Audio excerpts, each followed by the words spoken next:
अस्सलाम वालेकुम गाइस, कैसे उम्मीद करता हूँ सभी ठीक ठाक होंगे, फिट फाट होंगे, हंसते हुए मुस्कुराते हुए होंगे। अच्छा, बहुत से दोस्त कह रहे हैं भाई अब क्या ईरान और तुर्की के बॉर्डर के हालात कैसे हैं, क्या कुछ नरमी आई है नहीं आई। बहुत मैसेजेस करते हैं भाई। मैं आपको पहले भी वीडियोस में बता चुका हूँ कि तुर्की के अंदर के हालात आप देखें कि कितनी सख्ती है। जब अंदर के हालात इस तरह के होंगे तो बॉर्डर के हालात कैसे मतलब नरम होंगे, या मतलब कैसे वहाँ पर आपको रिलीफ दिया जाएगा। ये वीडियोस आपके साथ शेयर करूंगा, और वीडियो में आप देखिएगा कि कितनी सख्ती उन्होंने बॉर्डर के ऊपर भी की हुई है, कितनी फोर्स लगाई हुई है। हाँ, वो गाड़ियों के अंदर, हाँ वो पैदल गश्त कर रहे हैं, हाँ वो किस तरह। पहले कभी ऐसा होता था कि एक जो है ना, एक चौकी से दूसरी चौकी तक एक से दो अफराद जो कि गश्त करते थे, जो कि चेकिंग करते थे, कि नॉर्मल चेक विज़िट करते थे। तो अब उन्होंने 4 से 6 जो अफराद हैं वो गश्त के ऊपर लगाए। इसके अलावा जो बाकायदा तौर पे उन्होंने ड्रोन, जो कि अब जो टेक्नोलॉजी का इस्तेमाल करना शुरू कर दिया, ड्रोन वगैरह के ज़रिए वो पोस्टों के अंदर बैठ के वो सारा जो है ड्रोन के ज़रिए वो चेक करते हैं कि हाँ भाई कोई इन हो रहा है, क्या वजह है, क्या मतलब कौन सी चीज़ हमारे मुल्क में एंट्री इन हो रही है और कौन सी हमारे मुल्क से आउट हो रही है, ये वो सब कुछ देख रहे हैं। तो बहुत हालात ख़राब है। तो इसलिए बेहतर यही है, जो डिपोर्ट हो के आए हैं, जिनको मतलब पिछले कुछ अर्से से वो तुर्की रहे हैं, फिर आप उनको तुर्की वालों ने डिपोर्ट किया, आउट पास के ज़रिए डिपोर्ट किया है। वो वीज़ा लगवा कर दोबारा जाना चाहते हैं, लेकिन उनको जो बिल्कुल नहीं आते हैं, जो जिनका पहला महीना होता है, 1 महीना होता है, 2 महीना होता है, लेकिन उनका जो नाम है वो ACL में होता है, उनका पासपोर्ट ब्लॉक कर दिया जाता है। वो 2 साल 3 साल के लिए वो ट्रैवल नहीं कर सकते किसी भी मतलब कंट्री का, किसी भी जगह का, और ख़ास तौर पर तुर्की का तो बिल्कुल भी नहीं कर सकते। अगर आप मतलब अपना ये सब कुछ प्रोसेस करवा के आप अपना पासपोर्ट, आप अपना जो ID कार्ड, आप अपना जो भी है सब कुछ क्लियर करवा लेते हैं पाकिस्तान के जो इदारों से, मतलब इमिग्रेशन ऑफिस से, या मतलब उसके अलावा जो वज़ीर दाखिला ऑफिस है, इसके अलावा वज़ीर खारजा, ये सारी स्टैंपें वगैरह होती हैं, ये लगती हैं। उसके बाद आपका जो है ACL से नाम निकल सकता है, कुछ सिफारिशों के बाद, कुछ चालान पे करने के बाद। लेकिन इसके अलावा अगर आप देखें तो बहुत मुश्किल है। आप तुर्की का, अगर आपका तुर्की का वीज़ा लग जाता है, ये नहीं है कि वीज़ा नहीं लगता, वीज़ा भी आपका लग जाता है, आप इस्तांबुल एयरपोर्ट तक भी पहुंच जाते हैं। आप इस्तांबुल एयरपोर्ट से एंट्री भी आपको शायद मिल जाए, आप एंट्री के बाद जो है आप तुर्की के अंदर भी चले जाएंगे, इस्तांबुल के अंदर भी चले जाएंगे। आप वहाँ पर घूमे फिरेंगे खुलेआम जब तक आपका वीज़ा है।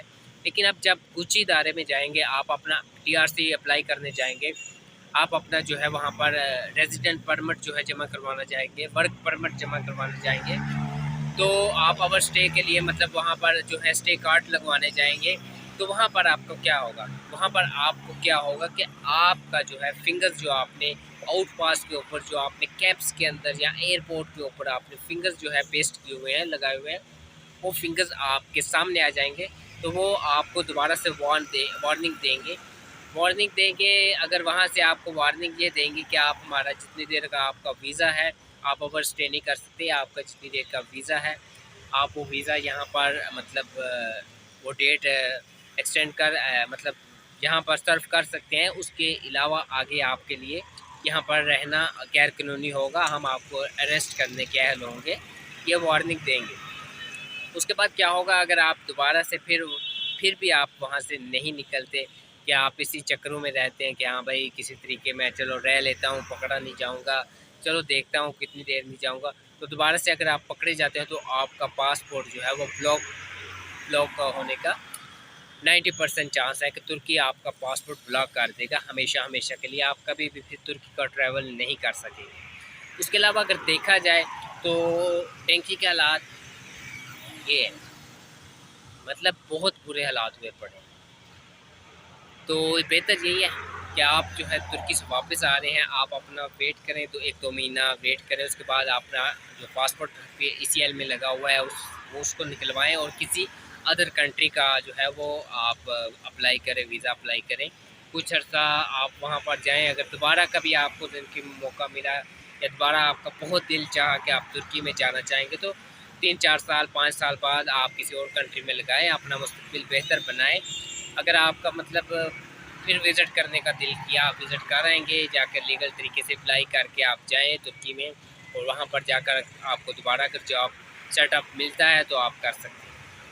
अदरवाइज़ अभी बिल्कुल हालात इस तरह के नहीं हैं कि जिस तरह आप सोच रहे हैं कि हम जाएंगे तो किसी न किसी तरीके से मतलब अपना पीआरसी जमा करवा लेंगे, या मतलब किसी न किसी तरीके से ये कह लें कि मतलब हम वहाँ पर रह लेंगे। या बहुत से हमारे जो दोस्त वगैरह हैं वो इन मतलब फैक्ट्रीज़ के अंदर रह रहे हैं, उन्होंने रिहाइश वगैरह जो है सब कुछ फैक्ट्री के अंदर रख लिया है कि चलो यार कुछ नहीं है, कि चलो जितनी देर सकती है, जहाँ 2-4 महीने 6 महीने देखते हैं फैक्ट्री के अंदर के रह के मतलब काम गुजारा करते हैं कि चलो उधर ही काम किया, उधर ही सो गए, उधर ही खाना पीना सब कुछ किया। तो आज मतलब अभी जो हालात ऐसे हो चुके हैं कि फैक्ट्री के अंदर भी बहुत ज़्यादा जो है रेड्स पड़ रही हैं, छापे पड़ रहे हैं।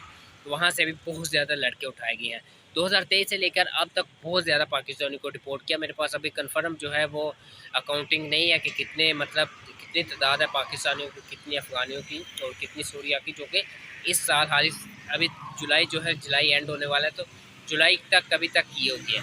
नेक्स्ट वीडियो में आपको मैं पूरा सर्च करके आप तक वो चीज़ बताऊँगा, आपको दिखाऊँगा कि मतलब कितनी तादाद तक पाकिस्तानियों को, अफ़गानियों को और सूरिया और दीगर कंट्रीज़ के लोगों को उन्होंने डिपोर्ट कर दिया है। तो इसके बाद जो ईरान तुर्की बॉर्डर के हवाले से बिल्कुल जो है वो बहुत ज़्यादा सख्ती है। कोई आपके लिए एक कहते हैं ना 1% भी चांस कि आप मतलब तुर्की पहुंच जाएंगे, तुर्की तो पहुंच जाएंगे, किसी बड़े शहर में पहुंच जाएंगे, तो ऐसा मुमकिन नहीं है, क्योंकि बहुत ज़्यादा सख्ती की गई है। मैंने पिछली वीडियो में आपको बताया कि सख्ती की वजह क्या थी, तो इस वीडियो में आपको ये बता रहा हूँ कि आप जो है ये मत सोचिएगा कि टैंकी लगाने का कभी भी ना सोचिएगा। ख़ास तौर पर इन जो है ये जो 6 से 8 महीने हैं ना, इनमें कभी भी ना सोचिएगा, क्योंकि ये 6 से 8 महीने आपके लिए बहुत क्रिटिकल होंगे, तुर्की रहने वालों के लिए भी और तुर्की जाने वालों के लिए भी। हाँ, वो लीगल जाएँ और लीगल जाएंगे तो बहुत मुहतात रहना पड़ेगा, और अगर लीगल जाएंगे तो बहुत मुहतात रहना पड़ेगा, और अगर इलीगल जाएंगे तो वो तो मुमकिन ही नहीं है इनके लिए। तो बाकी जो सब कुछ है, बहुत कुछ आप देख रहे होंगे टिकटॉक के ऊपर, बहुत सी मतलब आपके ऊपर वीज़ा लग रहा है, टीआरसी लग रहा है, नहीं लग रहा वीज़ा, नहीं टीआरसी लग रहा, ये वो वगैरह वगैरह। हर कोई जितनी कहता है जिन्ने मुँह ओनिया कला, ये सब कुछ ऐसे ही है। आप अपना माइंड इस्तेमाल किया करें। माइंड से इस्तेमाल करने के बाद क्या है कि आप गूगल सर्च करें, गूगल से जो है मतलब आप तुर्किश के अंदर तुर्किश न्यूज़ों को आप कॉपी कर सकते हैं, उनको ट्रांसलेट कर सकते हैं, आपको सब कुछ आपको अच्छे से आइडिया हो जाएगा। आपको सब कुछ अच्छे से मतलब आपके सामने होगा। ये इधर से बात सुनी, उधर से सुनी, इधर से देखी, उधर से देखी, सुनो सबकी, करो वो जो अपने दिल को अच्छा लगे। मैं भी बोल रहा हूँ, मेरी बात भी कुछ लोगों को अच्छी लगती है, कुछ को नहीं लगती, लेकिन कहते हैं सुननी सबकी चाहिए, लेकिन अमल उसके ऊपर करो जिसके ऊपर दिल एग्री हो, दिल मुतमिन हो। तो यही थी हमारी आज की वीडियो। तो मिलते हैं नेक्स्ट वीडियो में। अपना ख्याल रखिएगा और दुआ में हमें याद रखिएगा। Thanks for watching, good luck, take care, अपना बहुत सा ख्याल रखिएगा। और जो गैर कानूनी पाकिस्तानी हमारे तुर्की में हैं, उनके लिए हमारी नेक तमन्नाएँ हैं कि जो अपना रोज़गार कमा रहे हैं, अल्लाह पाक उनकी हिफाजत करे और उनको जो है इन चीज़ों से मतलब महफूज रखें। Thanks for watching, good luck, take care, अपना ख्याल रखिएगा, दुआ में याद रखिएगा।